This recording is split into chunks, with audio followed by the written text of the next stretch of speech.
Oke, teman-teman, jujur aja deh.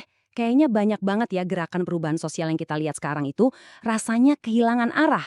Nah, dalam beberapa menit ke depan, kita bakal bedah bareng-bareng sebuah blueprint atau cetak biru yang udah teruji waktu buat ngebangun perjuangan yang nggak cuma viral sesaat tapi bener-bener bisa bertahan. Yuk kita mulai. Pernah nggak sih ngerasa kalau aktivisme zaman sekarang tuh kayak kembang api? Wih, nyalanya terang banget, heboh, semua orang ngomongin, tapi cepet banget padamnya. Kita marah bareng-bareng di media sosial, tagar jadi nomor satu.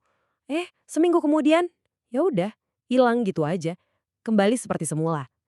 Kalau kamu ngerasain kelelahan yang sama, percaya deh, ada cara lain yang lebih mendasar dan berkelanjutan.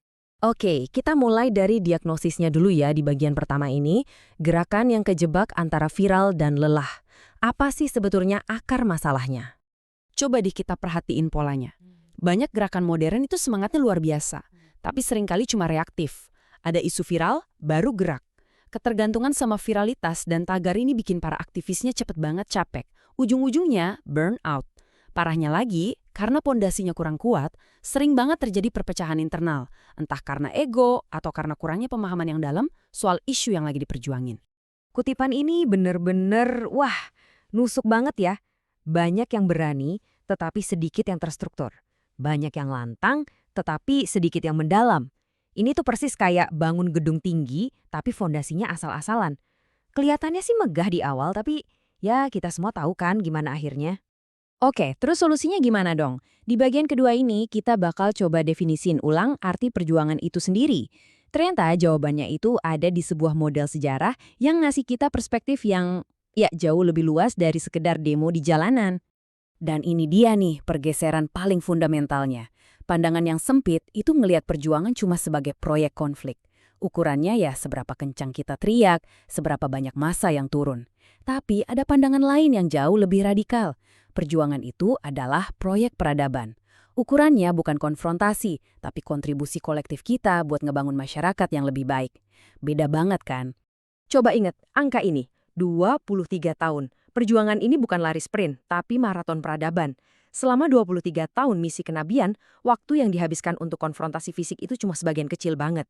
Pertanyaannya, selama waktu yang panjang banget itu, ngapain aja?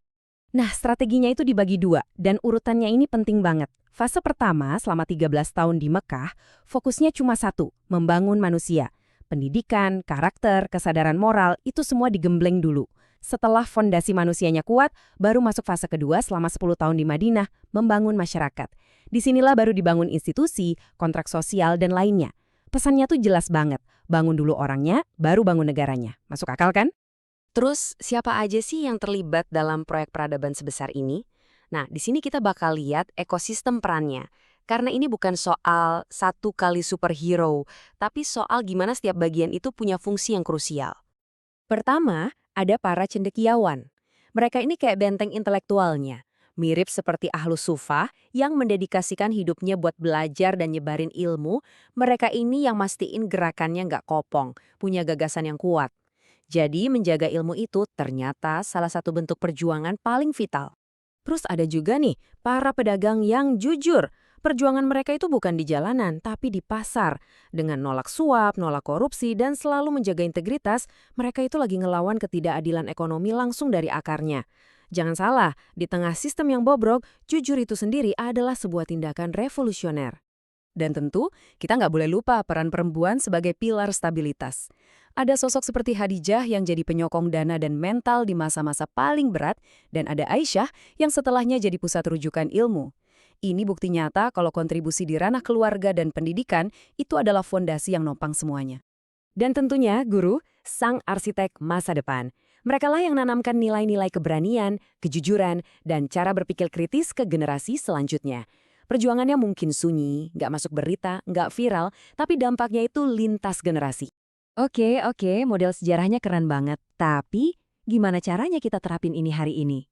Nah, di bagian 4 ini, kita bakal susun cetak biru untuk gerakan modern berdasarkan strategi yang abadi tadi.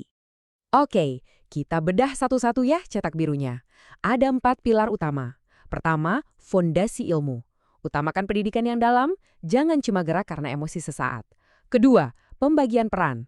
Sadari kalau kita butuh peneliti, komunikator, ekonom, bukan cuma orator yang jago teriak. Ketiga, kemandirian ekonomi. Coba deh bangun usaha kolektif, biar gerakan nggak bisa disetir sama penyumbang dana. Dan yang keempat, visi jangka panjang. Udahan deh mikirin tren buat minggu depan. Yuk mulai bikin rencana buat 10 tahun ke depan. Kalau semua pilar ini jalan, hasilnya bukan gerakan biasa, tapi yang kita sebut sebagai gerakan kesadaran terstruktur. Gerakan yang basisnya bukan viralitas, tapi diskusi yang dalam. Kekuatannya bukan di satu pahlawan, tapi di kerja bareng banyak peran. Dan tujuannya bukan lagi sekedar bereaksi, tapi benar-benar membangun peradaban. Nah, sekarang kita tarik semua ide besar tadi ke level yang paling penting, level personal kamu. Bagian kelima ini soal kamu. Kontribusimu adalah perjuanganmu. Ini ngebawa kita ke satu pertanyaan yang dalam banget. Kalau perubahan itu kita ibaratkan sebuah orkestra yang megah, pertanyaannya jadi simpel. Apa peran kamu di simfoni ini? Kamu mau mainin alat musik apa? Biola, drum, atau jadi konduktornya? Coba deh rasain pergeseran cara mikirnya. Pertanyaan lama yang bikin capek itu kan, apakah saya terlihat berjuang? Suara saya udah paling kenceng belum? Sekarang, yuk kita ganti dengan pertanyaan baru yang lebih memberdayakan. Apakah saya udah berkontribusi secara efektif di peran saya? Apakah yang saya lakuin ini benar-benar ngebangun sesuatu yang kokoh? Ini pergeseran dari sekedar tampil jadi benar-benar punya dampak. Dan kita tutup dengan pemikiran ini. Perjuangan bukanlah kompetisi kepahlawanan, ia adalah simfoni peran. Sebuah simfoni bisa indah itu bukan karena ada satu biola yang main paling kencang, tapi karena setiap instrumen, dari drum sampai triangle, memainkan bagiannya dengan pas dan harmonis. Kontribusi kamu, sekecil apapun di mata orang lain, adalah not yang penting banget dalam musik perubahan ini. Jadi, temukan peranmu dan mainkan dengan sepenuh hati.